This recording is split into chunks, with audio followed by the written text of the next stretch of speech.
Brad Olsen's been traveling the world investigating legends and stories of ancient civilizations and artifacts found all over our planet.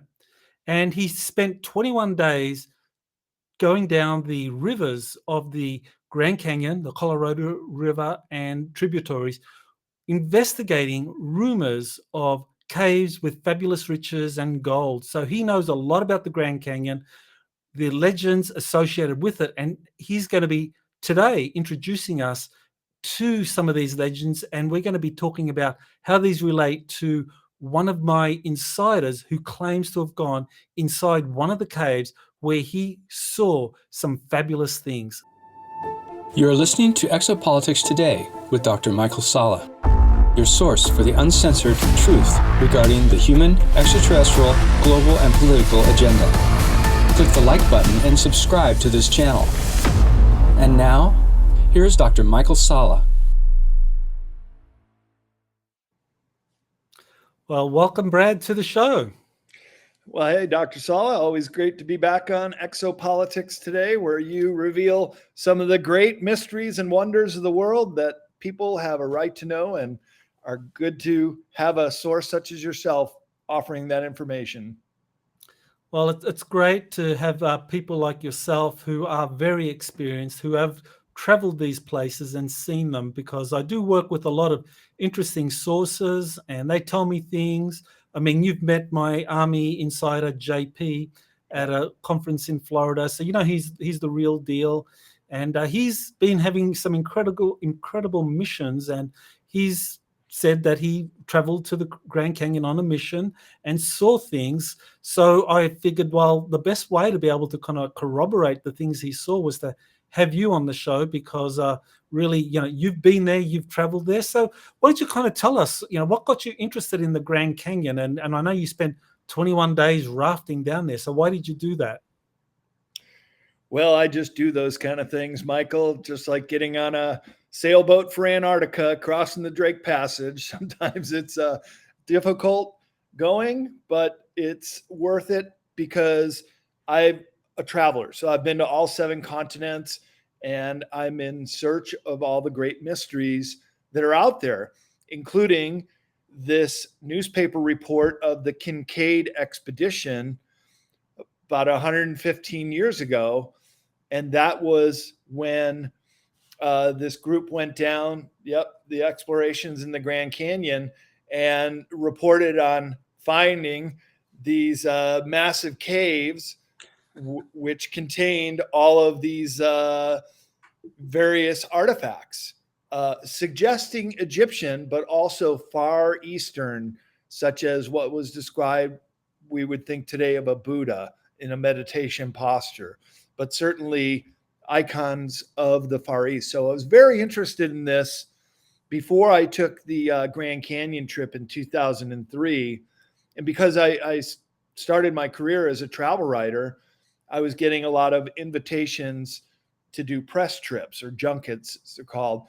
This particular one happened to be the full length of the Grand Canyon, dropping in just past Lake Powell and the Glen Canyon Dam, driving down to Lee's Ferry, and doing the full length for 21 days of the entirety of the Grand Canyon. One of the best trips of my life, I have to say.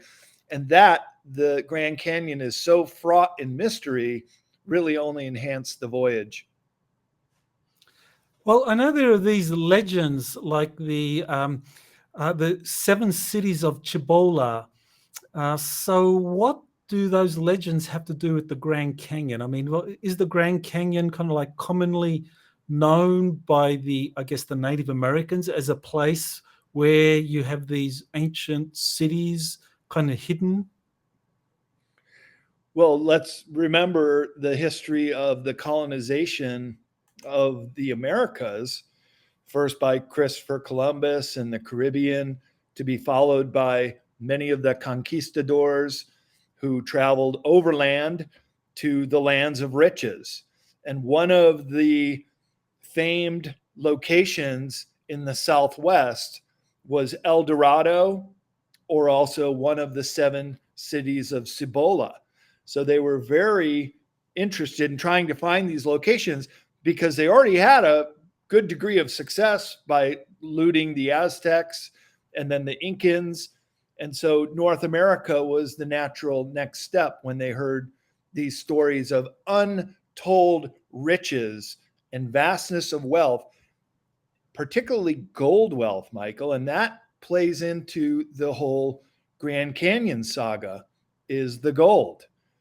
The gold being in some of these cave systems that were discovered by the Kincaid party, but also a very large seam of gold, which was discovered. And as I was traveling down the Grand Canyon, it is the deepest canyon in the world, and every strata of sedimentary layers is represented in the Grand Canyon. So if you're very interested in the Jurassic period when Tyrannosaurus Rex roamed, yeah, there's the seam of the Jurassic era, all the way back to Precambrian era, which is the earliest period of life forming on the planet.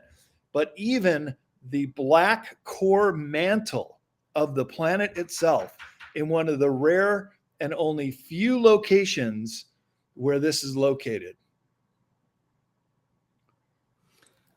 So the gold connection is very interesting, because I know there are stories about, of course, the well, you start off with, say, the kind of legends of the Anunnaki mining for gold, and it's often associated with South Africa.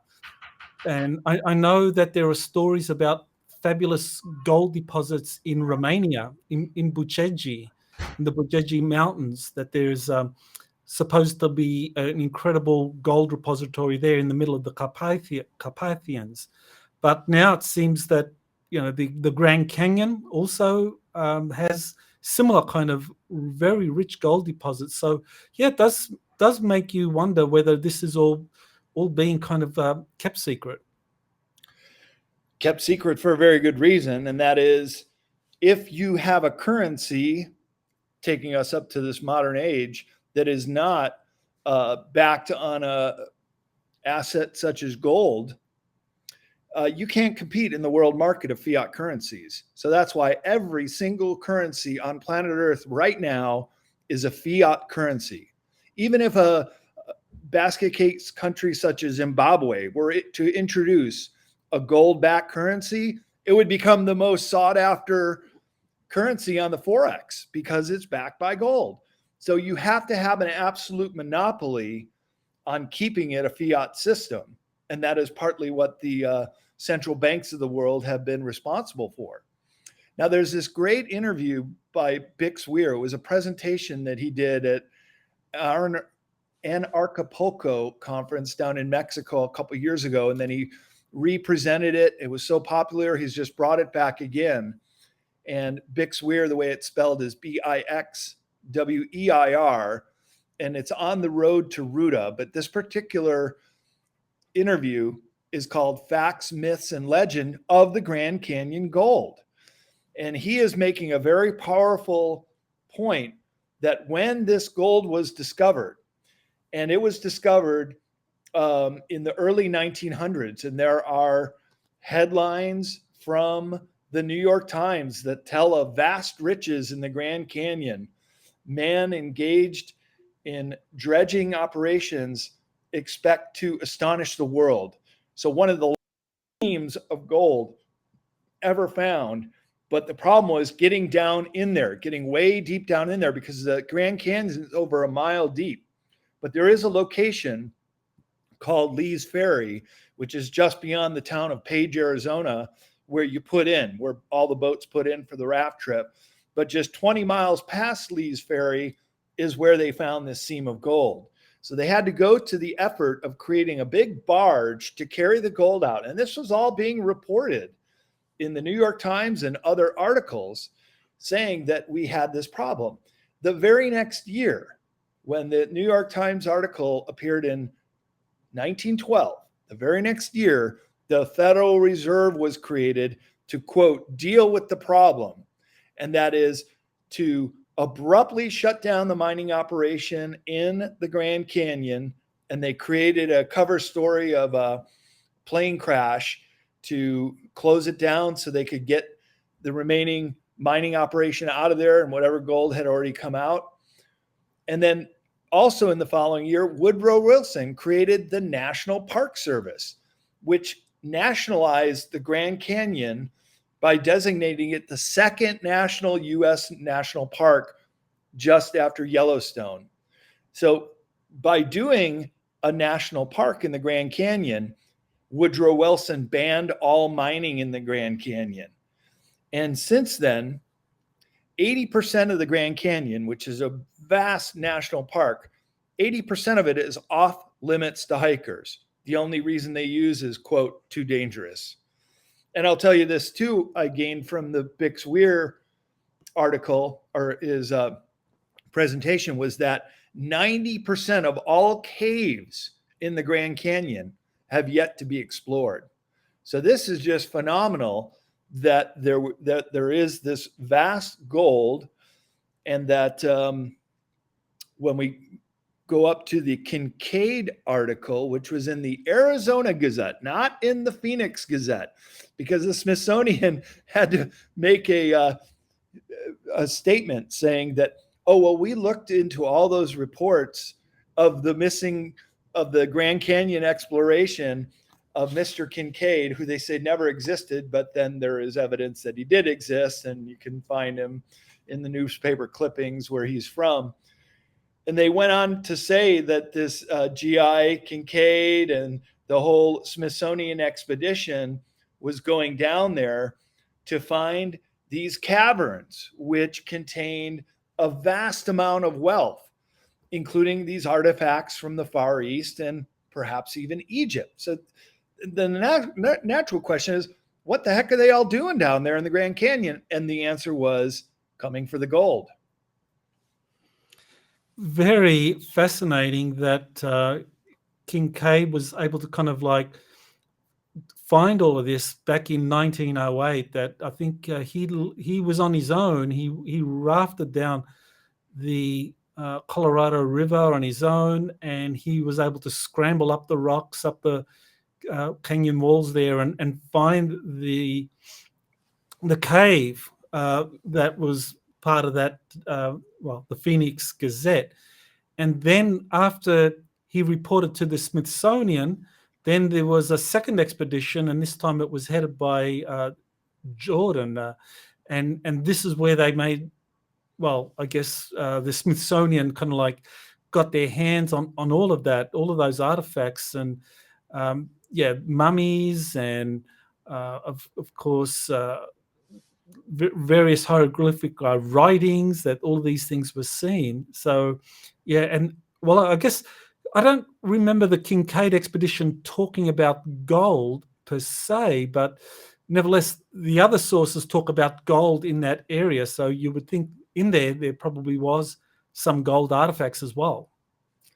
The ancient Egyptians had a land called the land of Punt, P-U-N-T, where they would go in times of antiquity to collect gold. And it was a guarded secret where exactly the land of Punt is. Some have placed it in South Africa, where there are vast ancient gold mines. Others say it was all the way out to your home country of Australia, where in King Tut's tomb and other pharaoh tombs, they had boomerangs, just like the Australian Aboriginals used to hunt. The only two locations in the world where boomerangs were ever known to be used in times of antiquity is Australia and Egypt. But if we could just go on the presumption that to go to these great lengths to get to a place like the bottom of the Grand Canyon by an expedition, there would have to be a motive. There would have to be a really good reason to go there.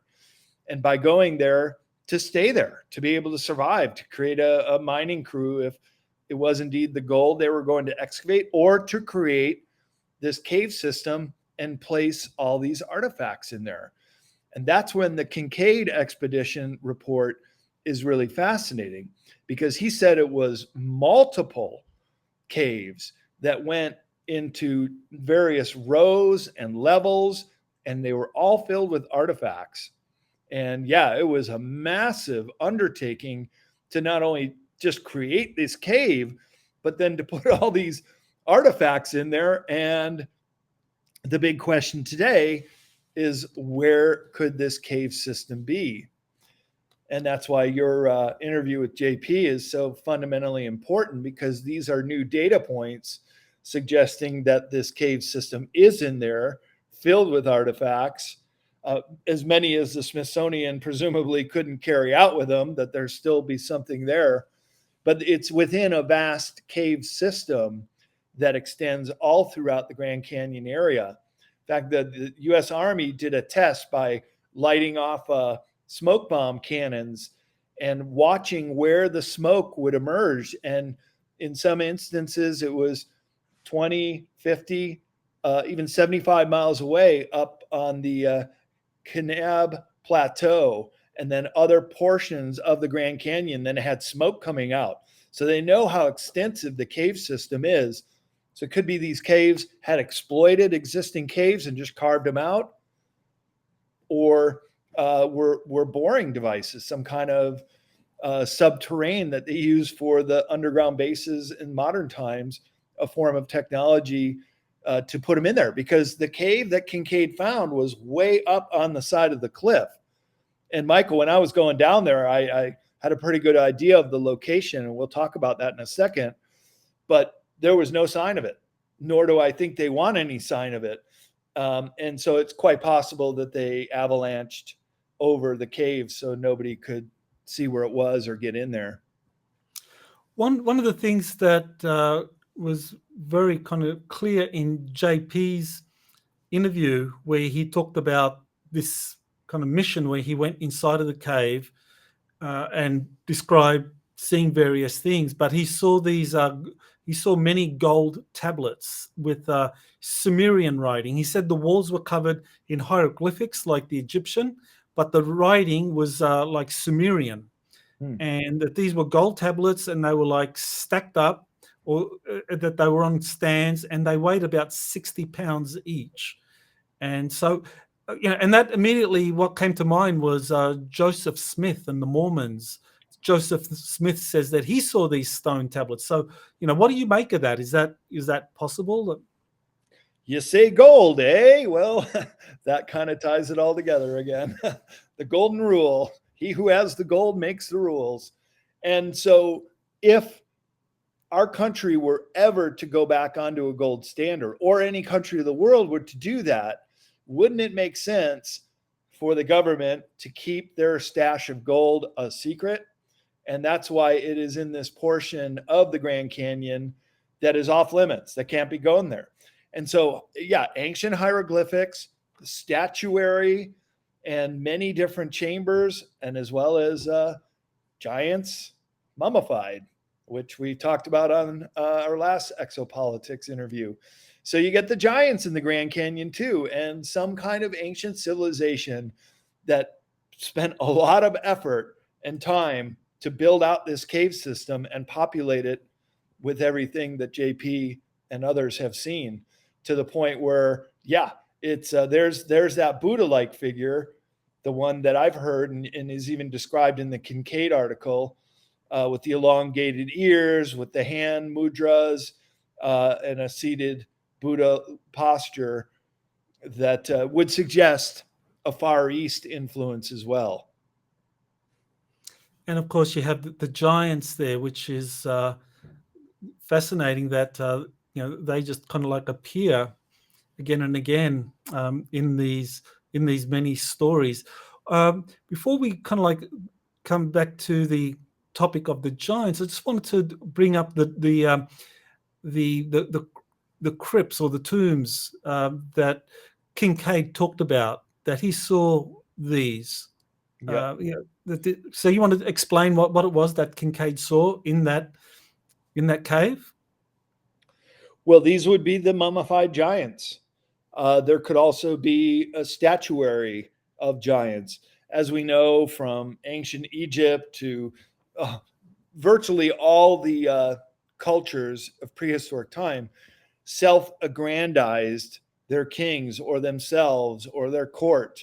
Look at the Terracotta Soldiers in Cheyenne, China. There are literally hundreds of them these clay figurines. Each one is absolutely unique and individual, as it would have been for each one of those soldiers portrayed in the Terracotta Soldier. So this could be something similar to that, either mummified bodies or the individuals who were part of the expedition that were memorialized in statuary, or it could be the bodies that they never did make it out there.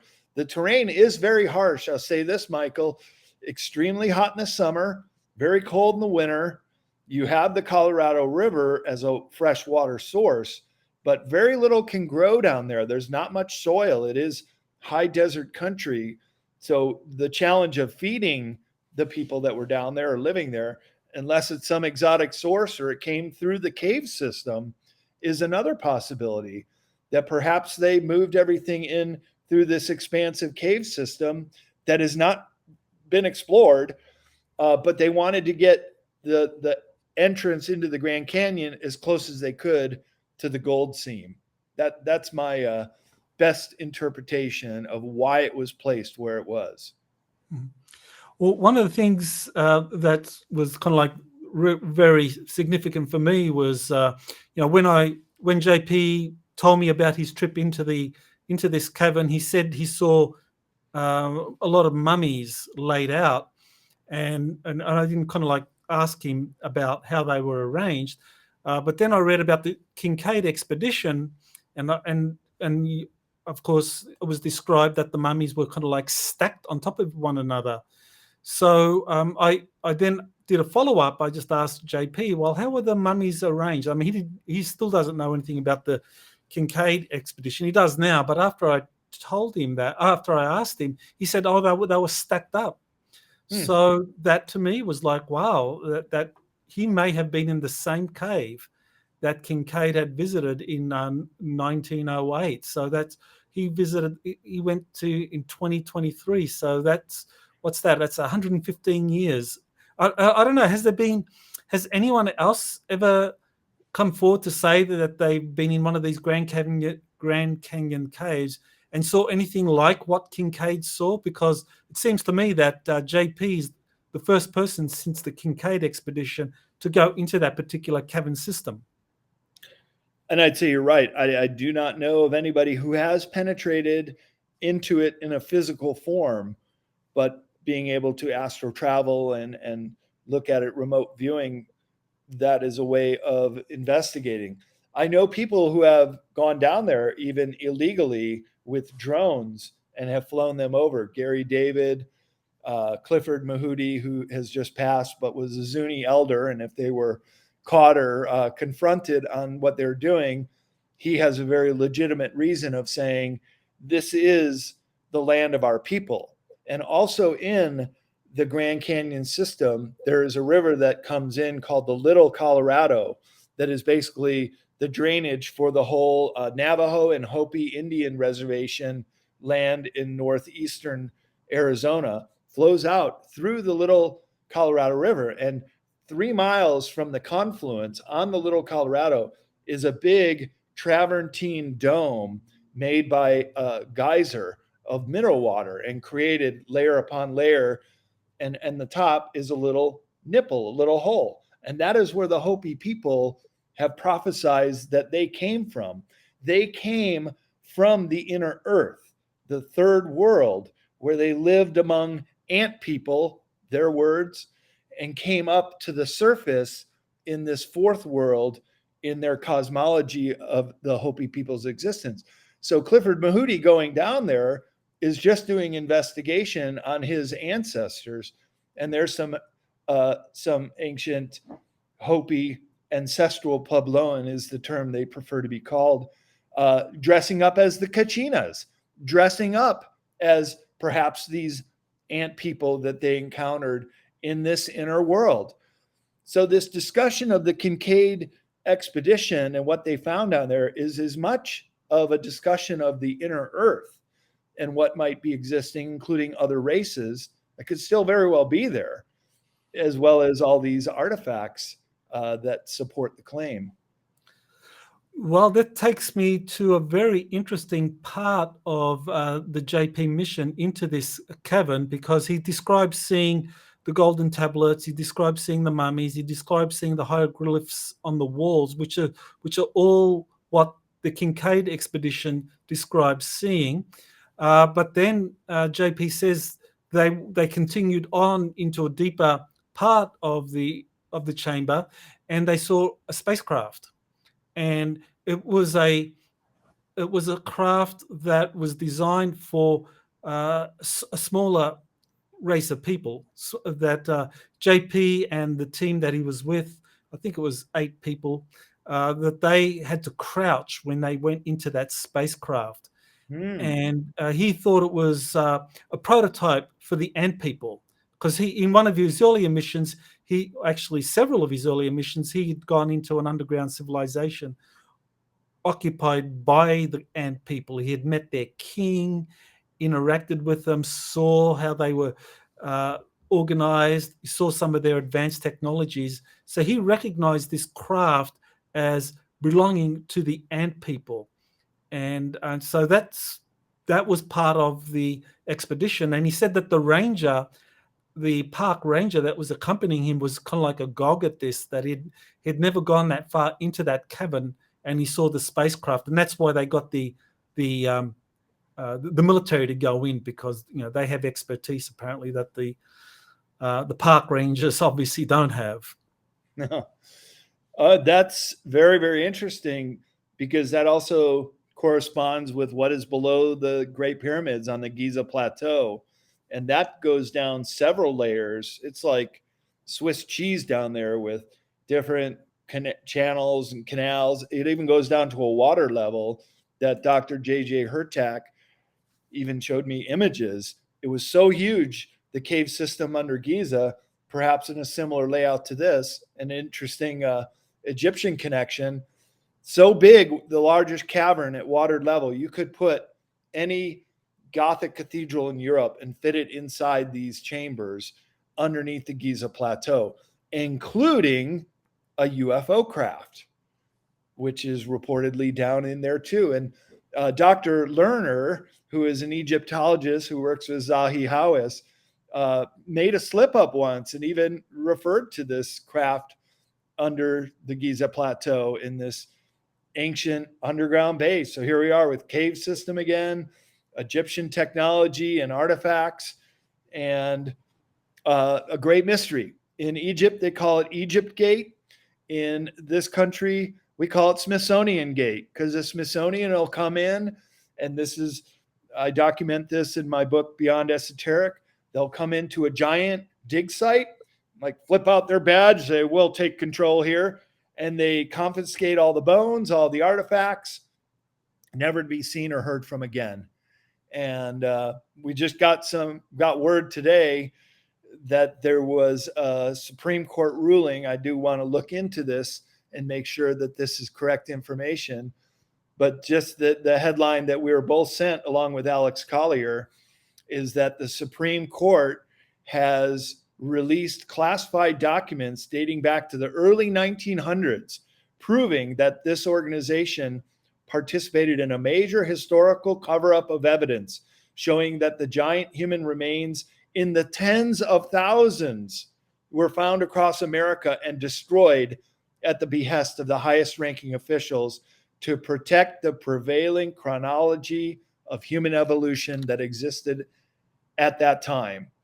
And this is what we see time and time again around the world. It's this covering up of evidence and this feeling that we can't tell the people of our true human origins, that we're too immature to handle the truth, kind of thing.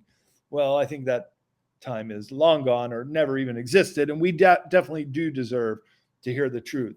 So kudos to the Supreme Court if this is a real case, and we can have a docket and do some further investigation.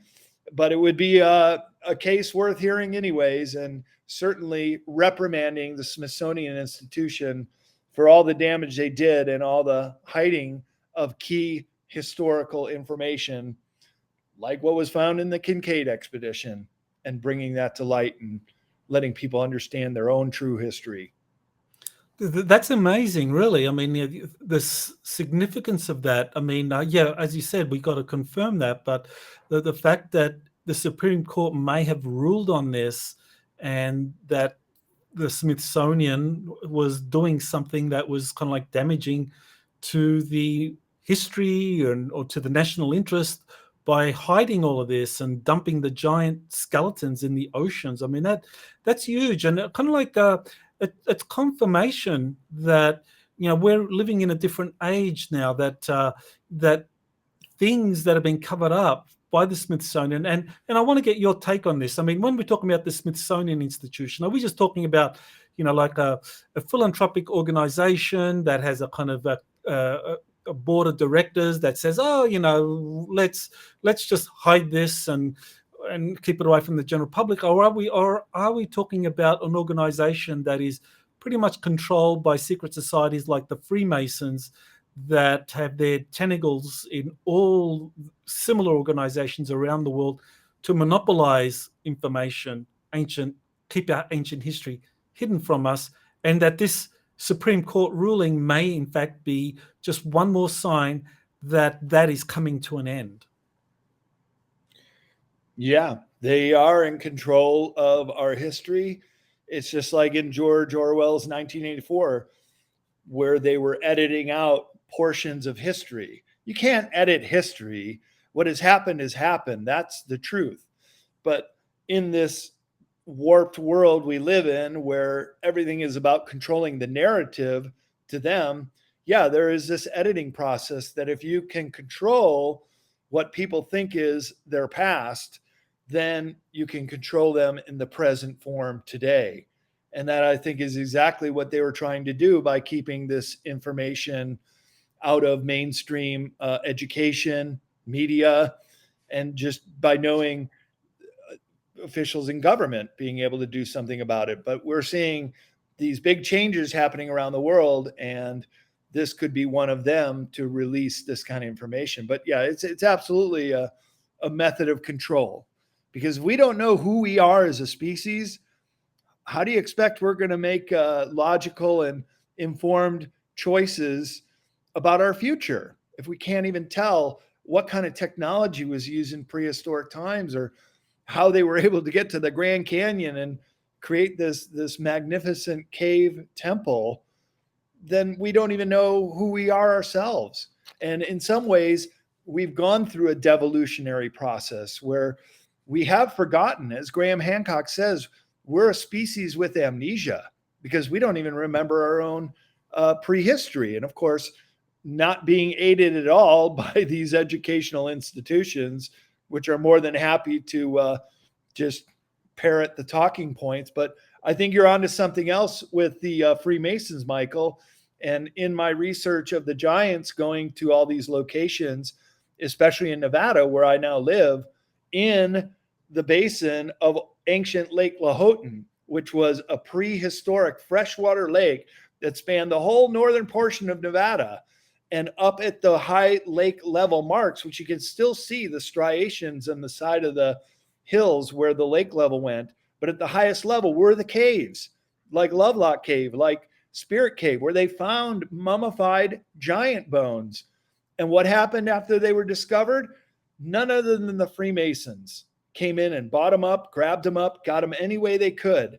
And there were rumors, long time rumors, that some of these giant bones may still exist in the chambers, the recesses, the private areas of some of the Masonic temples in Nevada. And I do intend to continue this research, and perhaps, lucky enough, could be able to find something. We'll report it right here on Exopolitics Today if I do. That'd be great. I know Dr. Zahi Hawas is doing a 23-city tour in the United States beginning in May, which is an interesting number, 23. It's that number of chromosomes in the human body. It's like, why did he choose that number? And, and this is, to me, when I heard about this, and that he's starting off in Phoenix, right, in Arizona, it's like, okay, what are the chances that we could be in the midst of a process of revealing these secrets, and that Zahi Hawass is coming to the US to kind of like reveal this, because a deal was done that if he would keep quiet about all of the discoveries in Egypt, when the day would come for revealing what was really found in Egypt and all of these places, that he would be kind of front and center in that revelation. So and of course, and I got this from Elena Denham, who has first-hand experience, because she, as you know, was a professional archaeologist in Egypt at the great pyramid, the Giza complex there, and she knows for a fact that Zahi Hawass was actually muzzled by the Freemasons. Because I know a lot of Westerners think of Zahi Hawass as a bad guy. He kept all this stuff secret. But in fact, according to Elena's first-hand experiences, Zahi Hawass was muzzled. He wanted to reveal the truth. So to me, it makes sense that maybe as this stuff is starting to come forward, you have JP's experiences on this mission to the Grand Canyon. You have this Supreme Court ruling. So maybe they're in the midst of a reveal of all of this, and he's going to be a part of that. So yeah, what do you think? Yeah, and for a while, Zahi Hawass during the revolution in Egypt was dethroned, much to the congratulatory salutations of people around the world who thought he was the name and face of Egyptgate, of all these cover-ups. But this would make perfect sense that he would want to be someone who says, no, look, I'm all about the truth. And wouldn't it be interesting if at his first stop, they produce an artifact from the Grand Canyon archives, and him being the premier Egyptologist could give us a Johnny on the spot analyzation and say, oh yeah, that's one of ours, but somehow it's here in the Grand Canyon. What a great rollout. But Michael, these rollouts never happen for a reason. They always have a motive behind it. And what I think is really going on, and this is also with the Chinese balloons flown out of the country, spy balloons? What, are you kidding me? The spy satellites are so good, you can see a deck of cards and read King of Spades on it from outer space. You don't need a balloon to do that. And give me a break. They're shooting down UFOs? No chance. They have, as we talked about many times on Exopolitics, technology in these crafts that would not allow them to be shot down. So I think we're being prepped for Project Bluebeam, this fake alien invasion. And there are many steps that take place first. According to Werner von Braun, paperclip Nazi headed up NASA, told his research assistant, Carol Rosen, who came out at Dr. Greer's disclosure in 2001 and recounted this, that he told her back in the 70s that this would be how they get the world to go along with their New World Order agenda. But in the lead up to it, there are several events, such as massive earthquakes, uncovering giant bones, perhaps, or just a massive earthquake in Turkey right near Göbekli Tepe. Wouldn't it be interesting if they start revealing things about giants, like the Supreme Court ruling, all in a ramp up to breaking down people's belief systems to the point where we would believe in an alien invasion, even if it was a holographic display or a second coming also as a hologram, to get people prepped, this predictive programming of getting Zahi Hawass on tour and him rolling out. I'm sure he's going to have some zingers that he's going to be allowed to present, because if he could freely speak, I'm sure he probably would reveal what's down there. And there are pictures of him going into the entrances in the Sphinx, in these underground tunnels that go down into this labyrinth below the Giza Plateau. So of course he knows, and probably wants to clear his name, at least to the degree he can, to say, no, really, I am a truth teller in all this. Then perhaps the Egypt stuff will follow. Well, that's very interesting, because I know Elena Denham did say that when she was working in Egypt, that she was offered the opportunity to go under the Sphinx, and that Zahi Hawass did take her down. So he wanted to show her what they had found under the Sphinx, and I think she's a young archaeologist, female, very attractive. So there's no, you can understand his motivation for maybe doing that. But she said that at some point, she just started to feel claustrophobic and she had to leave, and she regrets that. But I think it does kind of confirm that, yeah, he knew about stuff that was found, but he couldn't reveal it other than maybe to pretty young French archaeologists that he wanted to impress. Make the moves on her. Yeah, what better way, right? He's got the badge. He can flip. He can get all access. Yeah, same whole story. Men in authority, right? So I agree with what you said. I think this is actually very important what you mentioned. And I think this is the year of a kind of rediscovery where they roll out these ancient artifacts to prep us for other things that they have down the line. And I think on the one hand, you have the black hats, the deep state that are doing this because they want to roll this stuff out to prep people for their false flag event, whether it's an alien invasion or whatever. But then the white hats are doing their thing, because I think what JP, and I know this, JP is being allowed to be part of these missions, and then he's being encouraged to tell me to release and to reveal that, and in his interviews, and he's got high level military support to do this.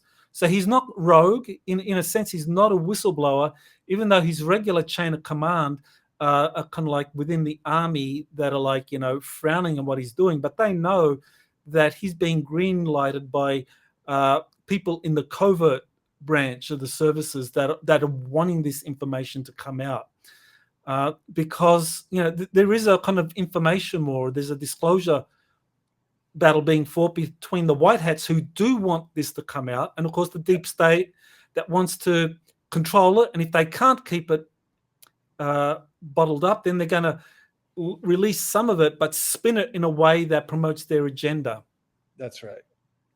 And promotes perhaps this Project Bluebeam. Anytime you hear the word blue in a statement, it's related to extraterrestrials. Project Blue Book, study of everything extraterrestrial.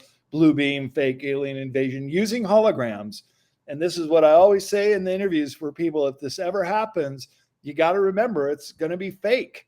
It's going to be the rollout towards some kind of nefarious agenda like the New World Order taking over the world. So we're really at a crossroads right now in a race between understanding this stuff and keeping an eye on whatever false flag or fakeness that they present versus what is real. And we have to have some kind of rules. For example, the flat earth. I just can't go along with that because I've been down to Antarctica. I've been around the world in one direction. I know it gets colder on both poles, and you can go across Antarctica by plane. Flat earthers say you can't. And I know people that have. So my own firsthand experience and research does provide information towards the physicality of this planet. And by looking at these monuments, wherever they are, in Giza or in the Grand Canyon, there's also quite a bit of evidence for what we are talking about. So for example, in the Grand Canyon, when we were prepping for this interview, I did these screen captures of the area that is around the Crystal Canyon. This Crystal Creek is where the Kincaid Expedition went. And while there are many tributaries that lead into it, and some are very beautiful, such as the Sipapu, or the Colorado River that I mentioned, but also the Yavapai Indian with these emerald green pools that flow out to the Grand Canyon. But on these maps, you can see a lot of evidence for Far Eastern influence. So the place names around the Crystal Creek, Cheops Pyramid, there it is, right there next to Crystal Creek. Right upriver is Isis Temple, but also other Far East names, such as Shiva Temple is the name of a rock formation, Buddha Temple, Brahma Temple, Zoroaster Temple, Shiva Temple, Confucius Temple, and then other Egyptian place names like the Tower of Ra. So why go to all the trouble of naming these things of Far Eastern origin? And by the way, this is the part of the Grand Canyon that is completely off limits. So when I suggested to our raft operator, hey, we'd love to get out and do a little exploration, no, that's off limits. I'd lose my license if I let you go. You absolutely cannot go. So just like in Antarctica, where there are known no-fly zones and no-go zones, same thing with the Grand Canyon. And Michael, it just smacks to me of a cover-up that they're keeping people out of there for a very good reason, as they have something they don't want us to know that exists there. Yeah, I mean that is kind of like very revealing. I mean, those maps that you shared, with all of those place names. I mean, as you said, those Far Eastern place names, Shiva's temple and Buddha's temple and so forth. To me, I look at that and I say, oh, well, this is the kind of metaphysical law that the deep state follows, which is you hide the truth in plain sight. That they, as long as they reveal the truth, I mean, you hide it in plain sight. You reveal the truth, but by naming all these places in the way that they did, that it's right there, it's right in front of you. But then they take out all the evidence and then they hide it, and they can say, well, we revealed the truth. If people can't work it out, well, we don't blame us for their stupidity. Yeah. It's an occultic way. It's called the revelation of the method, that they reveal themselves, say, hey, look at all these place names. We told you where it was, but we're not going to tell you exactly where it was or what it is. But it's an occultic way of, in our free will world, where every human, by law, by cosmic law, we have the right to free will. We have the right to make our own decisions, but we can be tricked into this false paradigm. And that's what they love to do. They actually get pleasure out of tricking us into this false matrix narrative that they have finely tuned and have spoken on and pushed down our throat for many generations. But it's not who we are. And eventually it will break down and fall away. But in the meantime, we're left with the little crumbs, like all these place names in the forbidden part of the Grand Canyon, where the Crystal Creek cave system was said to be, that you can't go to, but here's all these names suggesting what's exactly there. Yeah, I mean that is very, very suggestive. Those place names in Crystal Creek. But in terms of you being able to spend 21 days traveling up the Grand Canyon, in terms of this particular map, I mean, just to give the viewers a perspective on how much you were able to travel of that. I mean, how much of that kind of like Colorado River were you able to travel in that 21 days? Well, we did the full length of the Colorado River, from Lee's Ferry until there was a helicopter pad right before Lake Mead that you fly out to Las Vegas Airport from there. But really, we were at the behest of the tour operator, who would only put ashore at predetermined destinations, which never really was any of the places I wanted to go. I did request going up the Little Colorado to see the Sipapoo. They said no to that. I wanted to go up Crystal Creek. They said no to that. But at least I got within a mile or two of viewing what that place looked like and have an idea of what it's like down there. And it's like no other place on Earth, Michael. I'd say the closest proximity is on the planet of Mars, the great Grand Canyon on Mars. It's so deep and so vast. If you look at a topography map of Arizona, it just rises up to the Colorado Plateau and then boom, there it is. And the river was formed as the Colorado Plateau was rising. The river kept flowing, and that's how it was able to cut through every strata of Earth to reveal the very black core mantle of the planet, which is fascinating. And I've only heard of one other place where you can see that, and that's in on the river flowing down from the Sierra Nevada that also cuts these very, very deep canyons. So it's also the story of the Earth, the geography and geology of planet Earth, as well as our prehistory with what might be found in the Grand Canyon, including maybe one of the richest seams of gold that is still fully unexploited in the event the US dollar had to move over to a gold-backed currency, that we would have the reserves in the event that Fort Knox has been cleared out of all its gold, that they could replenish those supplies. And I also have to tell you this, Michael, on the idea of untapped gold reserves, where I am in California, up along the foothills of the Sierra Nevadas, that's where the gold rush began. That is where the whole big migration, the largest migration in history, occurred around the year 1849, the miner 49ers, to get there to go mine the gold. And there are many towns and gold strikes, some bigger and some larger. But I went off on my South America, Antarctica trip, and I came back and I was speaking at a conference in Mount Shasta. And while I was away was those paradise fires, some of the most unusual forest fires where the trees were burning from the inside out, where they didn't melt plastic, but they melted cars to the point where there are pools of metal. And sometimes the trees didn't even burn, but the houses were gone. That was the case in Paradise, which is just above Chico, California. So when I came back from my trip, I was speaking at this conference. Max Egan was there too. And people were coming up to us and saying, what do you think about this Paradise fire? I said, well, I was away. I haven't been there yet to check it out. I have been since. And they're not rebuilding there, Michael. These people who got burned out of Paradise were coming up and saying they know that there's an untapped gold field below Paradise.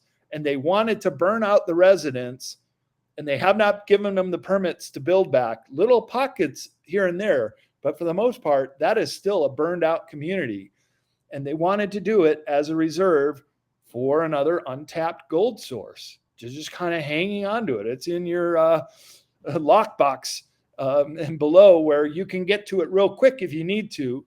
But in the meantime, they had to clear the people out from claiming any sort of possession. That's very interesting, because once again, you have the extraterrestrial factor coming in here, because there have been several sources that have described Paradise as being associated with an extraterrestrial colony there that were rolling out some advanced technologies for the population and for helping humanity kind of like move forward. And that the fires were designed to kind of like remove that colony and kill a lot of those extraterrestrials. Apparently they were from Proxima Centauri.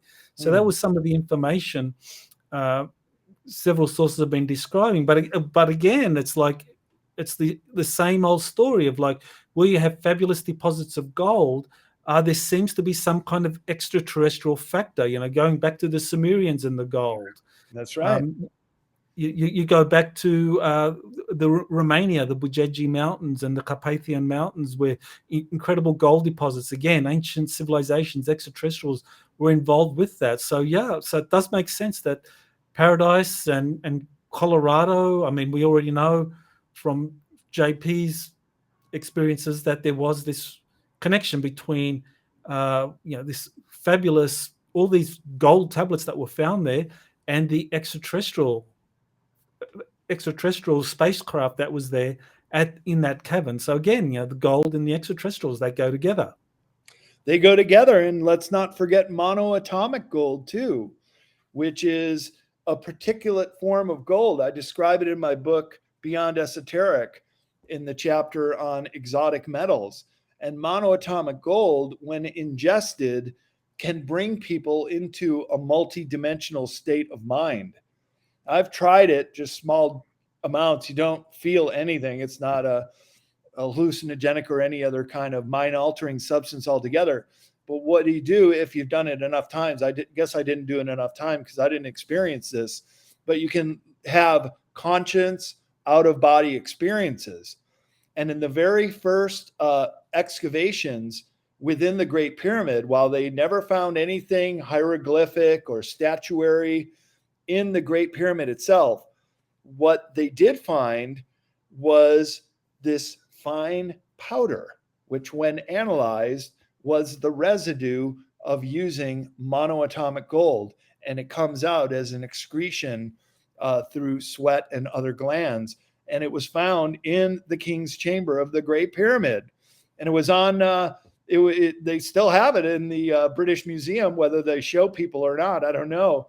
But the great Egyptologist Weiss was the one who discovered it and said that their analyzation was that it was the extract of using this monoatomic gold. So that could be another reason why the Great Pyramid where it was. And once again, taking us right on back to gold.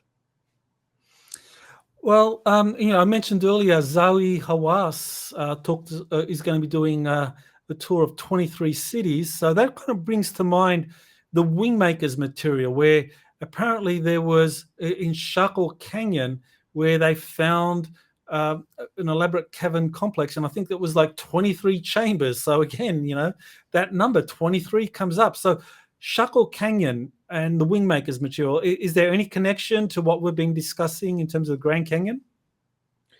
Oh, sure. Well, once again, a cave system in the Southwest, Chaco Canyon. I've been there. It's a beautiful ancient city. The term used is Anasazi, but the Hopi don't like that term.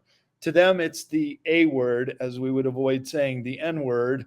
To the Hopi prefer the term ancestral Puebloan.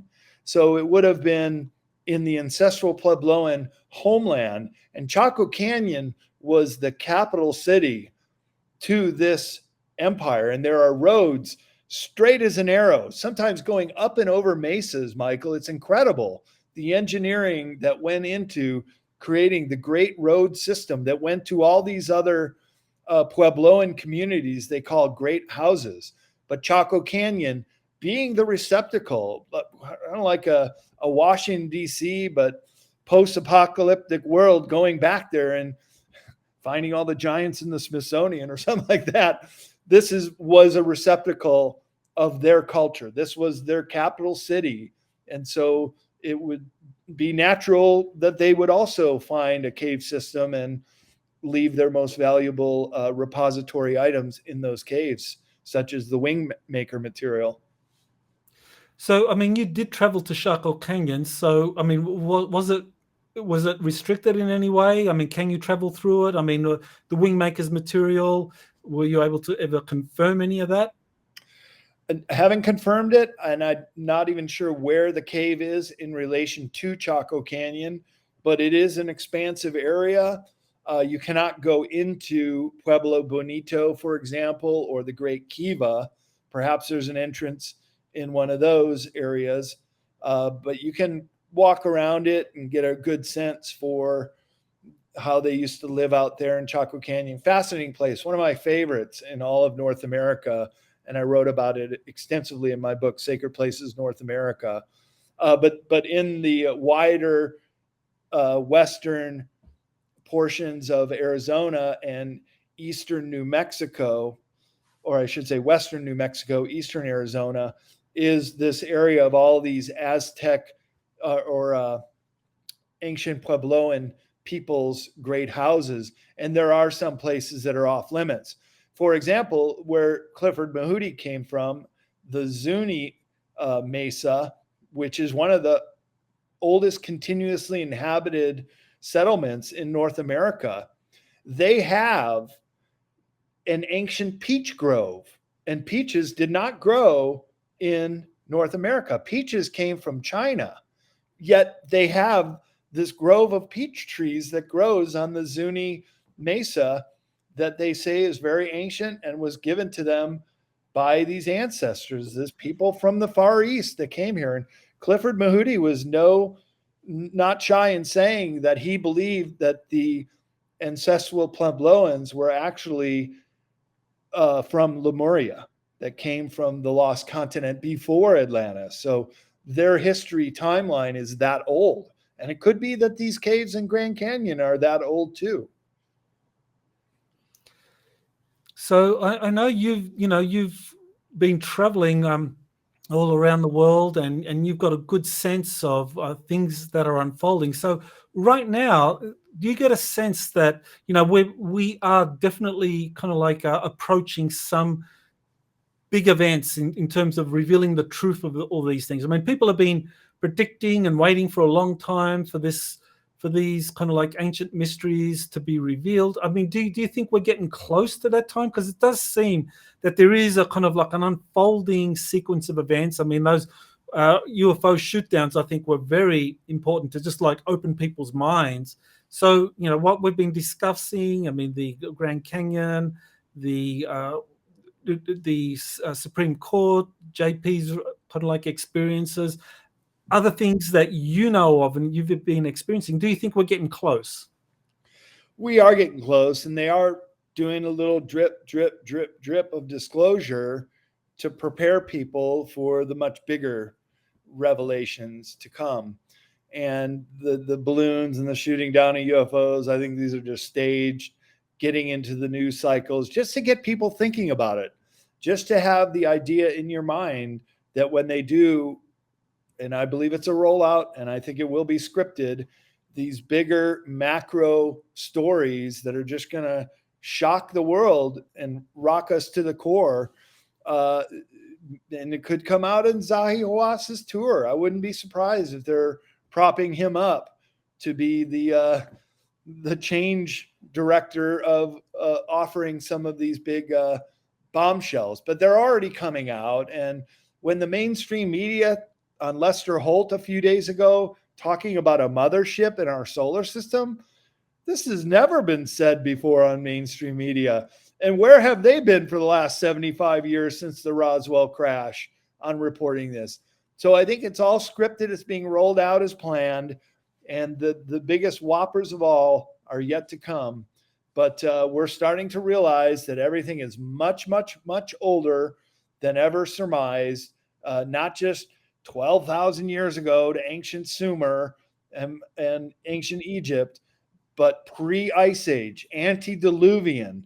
The Builder race and the polygonal architecture and the megaliths around the world are great evidence that a high-tech civilization existed on this planet. So now it's the controlled rollout of this story, of this narrative, but it will always fit an agenda. And this is what I think is really important to emphasize, is none of this stuff happens on accident, that these rollouts are coming in a prepared way to be followed up with other disclosures. But as we've been talking about, Michael, we met at conferences and on the set of Ancient Aliens once. We've been talking about this for years. We know the evidence is out there. This to us is quite clear. But I think the normies who watch mainstream television, that they're preparing them for these big shocks and rollouts to come. Well, I'm going to be talking a little bit about that in my, upcoming webinar on the big rediscovery plan, and definitely some of the material you've been introducing and discussing. I'll be talking about that. But I agree. I think there is a big plan underway to kind of like reveal the truth about these ancient mysteries that have been kind of kept secret from us. And I applaud your work over the years, decades, I guess, in like getting this information out there. So it must be kind of nice to be viewing this unfolding. And I know you got like a lot of books. So why don't you tell us about your books on these topics? Yeah, sure. And I have been doing this for decades now. I guess I've just aged myself, but some 30 years I've been writing. I first started out as doing travel guidebooks, and I'll just show you the catalog page in the back of Future Esoteric, some of the book titles that I've done, and also published some other authors. But I did these Sacred Places series of books, and that's where a lot of the information that I have on so for example, the Grand Canyon, Great Pyramids, archaeological sites around the world. And while I could just give them a 4 or 5 page treatment and maps in the Sacred Places guide, then I broke into the esoteric series, which I could get more into detail on some of the more profound sights, and that is being what the Great Pyramids were built for, the approximation, and all the secrets that have been withheld from humanity. And that's really the essence of what the word esoteric means, is just subjects or information that's known to only a select few. And I think the time has come where we all deserve to know our true history, the potential of these ancient artifacts, which can be backward engineered and used as tools for our modern civilization. And of course, also what is coming with contact with extraterrestrials, the whole exopolitical model of humans and our interactions with the space visitors. And I do believe that most are benevolent, and they do want to see us succeed as a human race. But there's a malevolent ET element that has been on this planet for a long, long time, and they are also part of this controlling the information that gets out. And look, an ignorant populace is a lot easier to control than a well-informed population. So there's a motive to keep us blinded and ignorant to our own past and our own history. And that's why I've endeavored to release this 3-book series on esoteric subjects. And as we see other authors that I've published through CCC Publishing, information that I feel is very important to get out there. And I pick and choose which authors I work with based on the merit of the information they're presenting and the urgency in getting this information out. So that's the Confessions of an Illuminati. Leo Zagami lived in Italy, had firsthand experience with a lot of these secret societies, with the withholding of evidence, and these world control agendas. And a lot of cases, Michael, all roads lead back to Rome. And that still seems to be a seat of power with the Jesuits and a Jesuit Pope, and the power and money that this institution has held and wielded their influence. A lot of people don't know that the Vatican City has embassies around the world. They have their own diplomats.